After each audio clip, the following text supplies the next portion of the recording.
Wala si nanay, wala si tatay, hiwalay. Anong mararamdaman ko bilang isang anak? Pinagpapasapasahan ako dito 1 week kay tatay, 1 week kay nanay, madalas kay lolo at lola. Anong mararamdaman ko? Paano ako bubuo ng pamilya? Wala man lang ako nakikita magandang halimbawa. And that is your pain.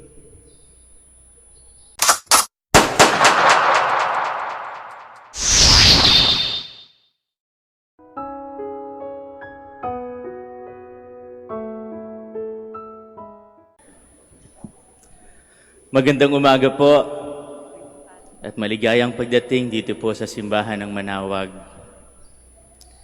May punto po talaga sa buhay natin na makakasalamuha tayo ng mga tao na mahirap intindihin at unawain pero dapat nating mahalin. May mga taong mahirap intindihin at unawain pero dapat nating mahalin. Kung titingnan po natin sa unang pagbasa, si Ezekiel pinapunta ng ating Panginoon sa mga rebelding Israelita. Lord, bakit? Dahil silang bayan na aking pinili. Lord, bakit ako? Hindi naman ako ganoon kaganda magsalita. Lord, ang titigas ng ulo ng mga yan, hindi ako papakinggan. Kung titingnan din natin sa ating ebanghelyo, si Jesus pumunta sa kanyang bayan para sana gumawa ng milagro, para sana magpahayag ng magandang balita ng kaligtasan. Pero anong sinabi nila? Di ba yan si Jesus na anak ni Maria, na anak ng karpintero? Yung mga kaibigan, kapatid at kamag-anak nila ay nandito sa atin, kasama natin. Saan siya nakakuha ng matindi o ganda ng pananalita? Paano siya nakakagawa ng milagro? Pupuntahan mo na nga, tutulungan, mag-iisip pa ng masama. Tingnan po ninyo yung katabi ninyo ngayon. Asawa po ba yung katabi ninyo? Asawa niyo po, kasama ninyo? Masaya pa po ba kayo sa asawa ninyo? Baka mamaya may ka-text yung asawa ninyo. Babe, mamaya na, magbabawas lang ako ng kasalanan, wait for me. Di ba po mahirap intindihin? Minamahal mo na nga, binibigay mo na nga, maghanap pa ng iba. Ano pang kulang? Yung mga anak po ninyo, nag-aaral pa ba? O anak, pamasahe, pangmatrikula, pinaaral mo na sa ibang lugar. Board and lodging, tuition fee, pagkain, lahat, binigay mo na. Hindi naman pala pumapasok.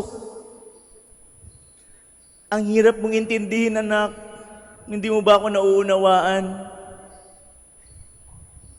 O yung iba, kumpleto yan sa benefits. Pag may payout sa barangay, alam niyo po ba na mayroong payout sa barangay minsan? Hindi niyo po alam, no? Baka hindi kayo pumipila. O yung iba, merong benepisyo senior citizen. Yung iba, pag meron kang sakahan, meron din.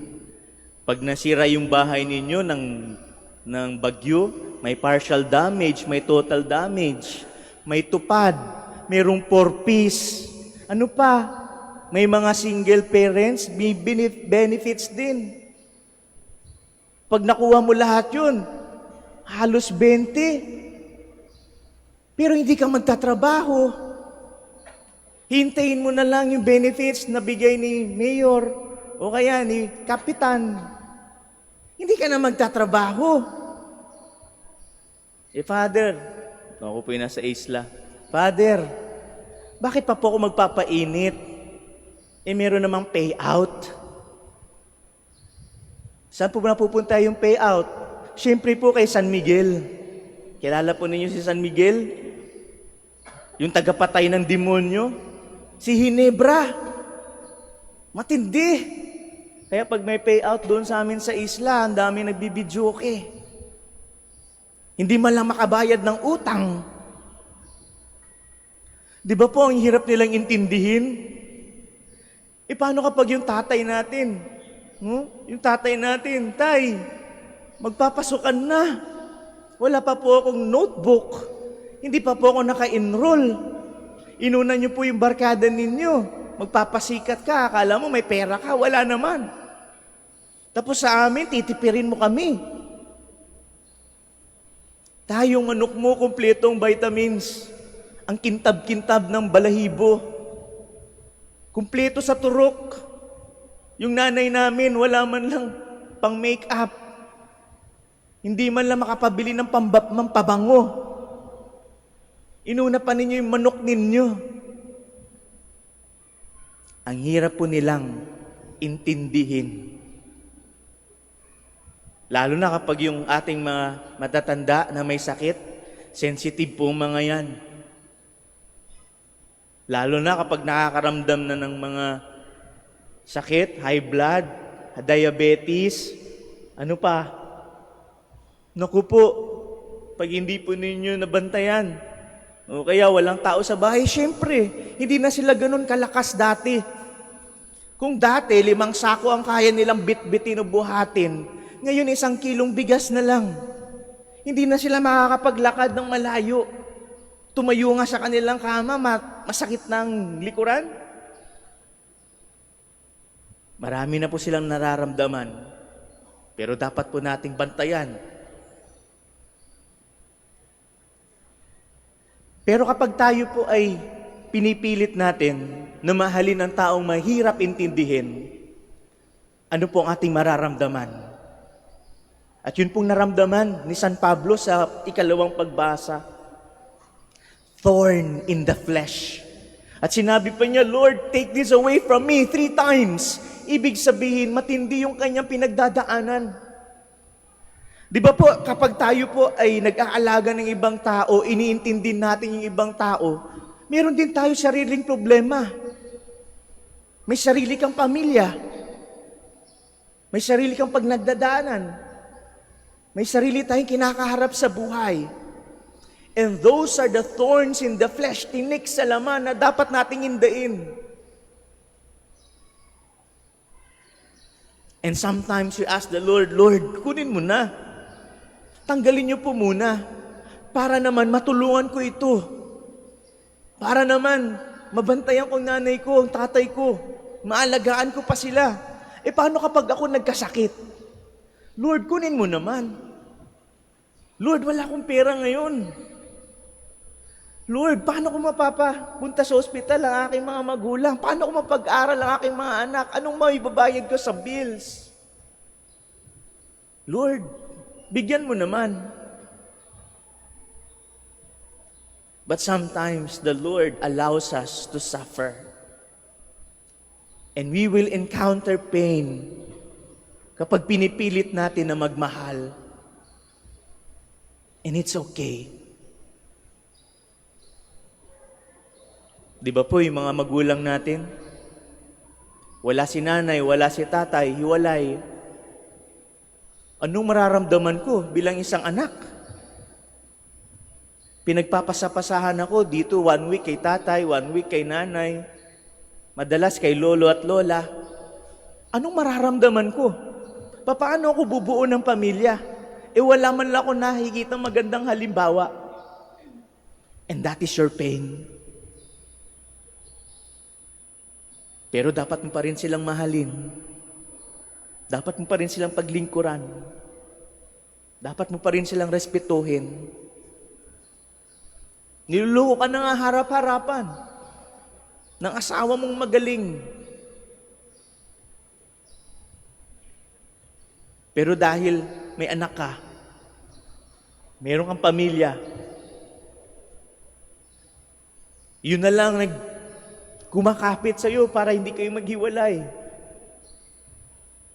Pero sometimes, you have to bear the pain. Hindi po sa lahat ng pagkakataon kailangan nating i-bear ang pain. Because sometimes the Lord tells us, shake the dust off your feet. Pero muna, before you shake the dust off your feet and go away, humingi kayo ng isang bagay. At ano po yung hiningi ng ating ng ating apostol sa ikalawang pagbasa. At sinabi ng ating Panginoon, "My grace is sufficient for you." Lord, tanggalin niyo na po lahat ng mga pasakit sa akin. But the Lord did not. Instead, He gave him grace. Kaya sana, bago tayo umalis, bago tayo bumitaw, bago tayo lumayo, dahil sa sobrang sakit na ating nararamdaman, sana humingi ka muna ng isang bagay, grasya. Lord, kailangan ko po ng grasya. Dahil ika pa ni San Pablo, we hold this earthen treasure that the surpassing power does not come from us but from God. Na kaya nating lagpasan lahat ng pagsubok hindi dahil sa ating kakayahan, kundi dahil sa Panginoon. And that is the grace that we want to ask from God, na sana malagpasan natin lahat ng pagsubok sa buhay because of His grace. Humingi ka ng grasya. Lord, mahirap pong mag-isa, pero makakayanan ko po ito dahil kasama ka. Diba, ika pa nga, if we suffer with Christ, we will reign with Him. And if we die with Christ, we will live with Him.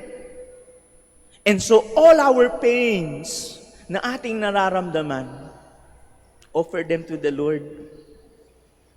Kaya nga po siguro kayo nandito because of that grace. Kaya po tayo nandito, nagpapatulong tayo sa mahal na ina. Nay, tulong. May hina na po ako. Hinang-hina na po. Parang wala na po akong ibibigay pa. Parang wala na po akong ilalabas pa. Parang wala na akong ibubuga. Pero sabi ng ating Panginoon kay San Pablo, "It is in weakness that I am strong." Doon natin mararamdaman ang Panginoon sa ating kahinaan. Ika pa sa Salmo, "The Lord is close to the brokenhearted." And in your pains, the Lord is there. He is near. Hindi naman tayo pababayaan. Pero sana hingin natin yung grasya na nagmula sa Panginoon para malagpasan natin ang pagsubok sa buhay. Nang sa gayon, yung ating nararamdamang sakit ay mapapalitan ng ligaya. Napapalitan ng tuwa. At sa ating mga pagsubok, sa mga tao na mahirap mahalin at intindihin at unawain, there will always be joy in taking care of them. Pagpatuloy natin silang minamahal, mawawala na yung sakit. Tanging pag-ibig na lang ang matitira. Kaya nga, nasa inyo pa rin yung nanay ninyo na may sakit. Bakit hindi nyo iniiwan? Because of God's grace, na hanggang ngayon kinakaya pa rin. Na hanggang ngayon, pinipilit pa rin. Pero hindi yun, tingnan mo yung sakit na, kundi yung pag-ibig na, ang pagmamahal na ang iyong titingnan. Baliwala na kung saan ka maghahanap ng pera. Mahal mo eh. Sige lang, Dok. Gawin niyo na po kung anong procedure. Kami na po maghahanap ng pera. Madugtungan lang ang buhay niya. Lord, all we ask is your grace. At sana po wag kayo agad bumitaw kapag mayroon kayong tinik na nararamdaman, mga pasakit na inyong tinatamasa. Because God's grace will always be enough for us to surpass every challenges in life. At sa ating kahinaan, doon natin mararamdaman ang kapangyarihan ng ating Panginoon. na talagang gumagabay sa atin. At sana, yun po ang ating uunahin na ipagdasal, Lord. Bigyan niyo po kami ng grasya. Lord, sana po, kami po ay patuloy na umasa sa inyo, maniwala at manampalataya. Dahil kayo lang po ang sagot sa lahat ng aming mga tanong, sa lahat ng pagsubok sa buhay. Lord, give me grace.